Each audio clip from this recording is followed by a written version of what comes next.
Which announcement? Just talk About what I'm gonna talk about? No, just do the announcements. I'm gonna talk. All right, BBC.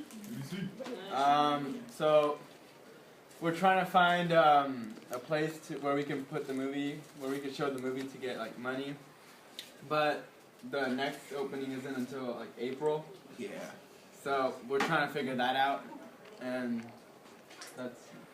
Yeah, that's really about it. So basically, you know, it's kind of hard to say this, and I put this on the page and everything about you know, the Seahawks winning the Super Bowl and whatnot, and like, you know, I'm a 49er fan, so you know, it kind of pains me to like see them win, but at the same time, you know, the storyline wasn't just about you know, Peyton Manning versus the best defense.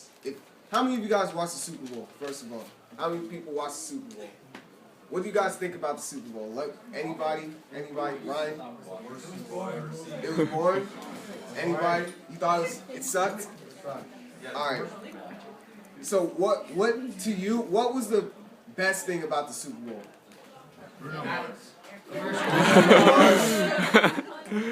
Alright, well, like, I think, like, this was one of the most, like, interesting Super Bowls in my opinion. Not just the game, but, like, the subplots behind it.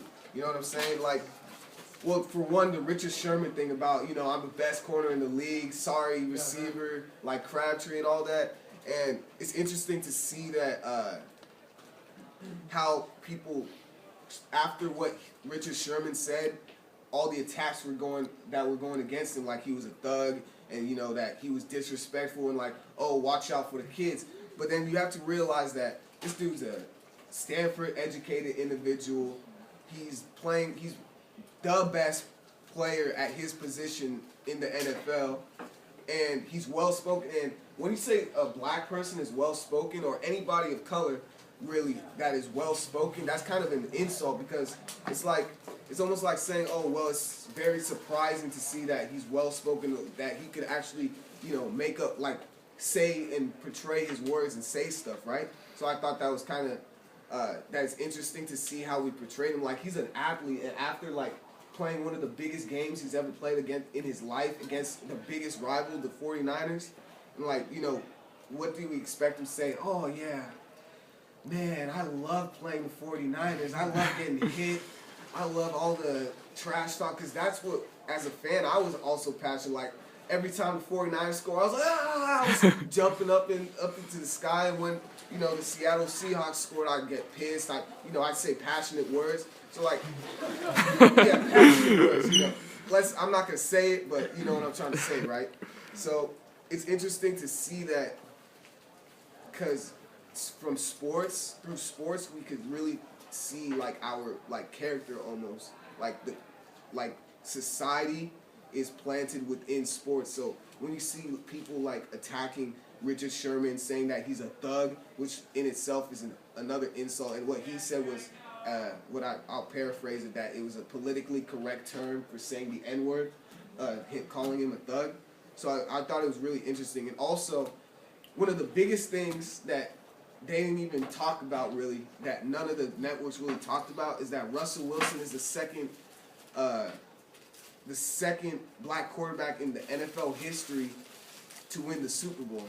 And like, just to add to that, is that a quarterback was basically considered a white position, right? Because they said, oh, because it's all like cerebral, like you have to use your brain and stuff, you're a leader of a team. They didn't want black people to be leading a team. And actually the first quarterback to do that was Doug Williams, who did that in '87 with the Redskins.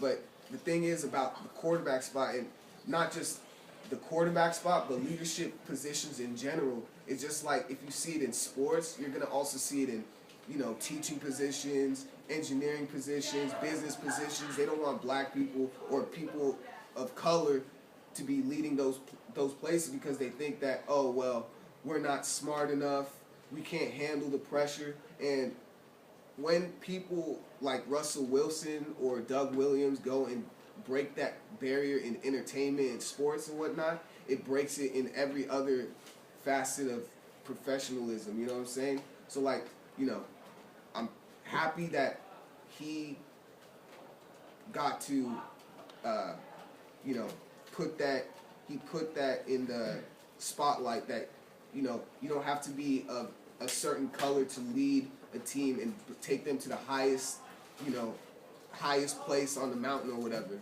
So, you know, that's all I wanted to say today. And